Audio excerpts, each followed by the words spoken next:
Hey guys, I've got here a Whirlpool water softener, and I'm going to use this to show you how to sanitize it. So in order to do this, you're going to need a clean broom handle or some other large stick. You're also going to need some bleach and a way to measure out 6 tablespoons of the bleach. Now the first thing I'm going to do is actually at my water heater. I'm going to shut the valve that allows water to go into it. Whirlpool explains in the instructions that it's very important that you not allow water to go into the water heater while you're sanitizing your water softener. Now we're adding 6 tablespoons of bleach into what's called the brine cover. So we remove this and we pour the bleach down into here. So let's go ahead and measure out 6 tablespoons. After we add in the 6 tablespoons of bleach, we're going to perform a regeneration. So this is going to basically flush out the membrane with the salt. This sanitization with bleach is an important step if you have well water, like me.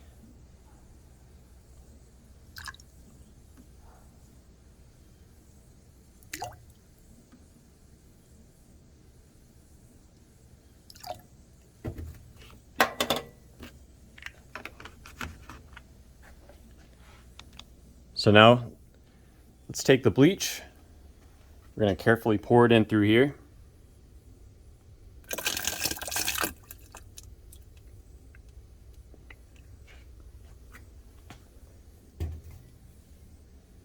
Now at this point, we're going to reinstall the lid for the brine. And I'm going to go ahead and check. I can see I'm at level 3. So I want to make sure that my water softener registers that I am indeed at level 3. And you can see here, it is reading it properly. 3. So now what we do is we hold down the recharge.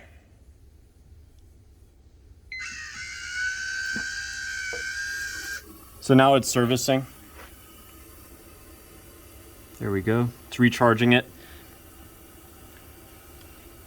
After the recharge procedure is done, you have to flush out, I believe, 20 gallons of the cold water before it's safe to use the water in your house. And the Whirlpool instructions say that you should run an outside faucet for about 20 minutes. If you're on a septic system, you want to make sure that the water that you're running does not go into your septic tank. So that's why they recommend using an outside faucet. And I would also suggest that after you perform the sanitization, you run all of the faucets inside your house for a while before you use that water for cooking or showering or anything like that. So I forgot the important step that the broom is for. So you use the broom, more specifically the hard end of it, to check and make sure that you don't have what's called a salt bridge. So this container is filled with salt. At the very bottom, sometimes that salt will form a barrier between the salt reservoir and where that salt is supposed to go in the membrane. So you're supposed to use this to break it up. So what they recommend doing is holding the bottom of it right above here, and that way you can get an idea of how far down you're supposed to be able to push this. Then you use this and you're supposed to push it down in there and break up any hard formation of salt crystals that could be inhibiting the bridge. So yeah, I knew I was forgetting something, but this is a crucial step. And it is helpful if you have less salt in here, obviously, and also if you have a narrower broomstick.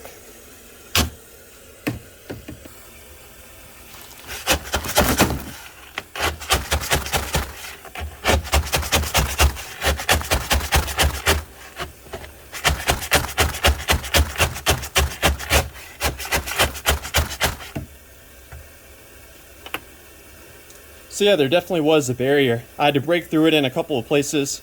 And you know you're doing it right when the bottom of the broom comes out wet. That means you've reached all the way down to where the water is.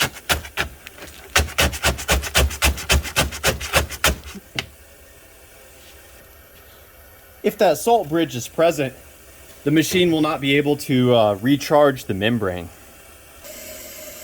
So during the recharge, the water is going to fill up in the bottom here. You can see the water level is higher in this little brine tank. So there were definitely some huge chunks that I broke up down there. I think that may have been the issue with this water softener, is the salt bridge was keeping it from doing its recharge. And according to the sources that I found, the recharge should take about 2 hours. So when you do this sanitization, don't plan on using any hot water over the next 2 hours. So you may want to time that appropriately. And when you're done, don't forget to drain out about 20 gallons on an outside faucet. And you'll also want to open up the valve for your hot water. It's important to have this closed because if someone were to inadvertently use the hot water heater at this point in time, if that valve was open, it would pull in that bleach water and it would sit inside of the water heater, which may not be good. So yeah, let me know down below if you have any questions or any advice about doing maintenance or sanitization on your water softener. Thanks for watching.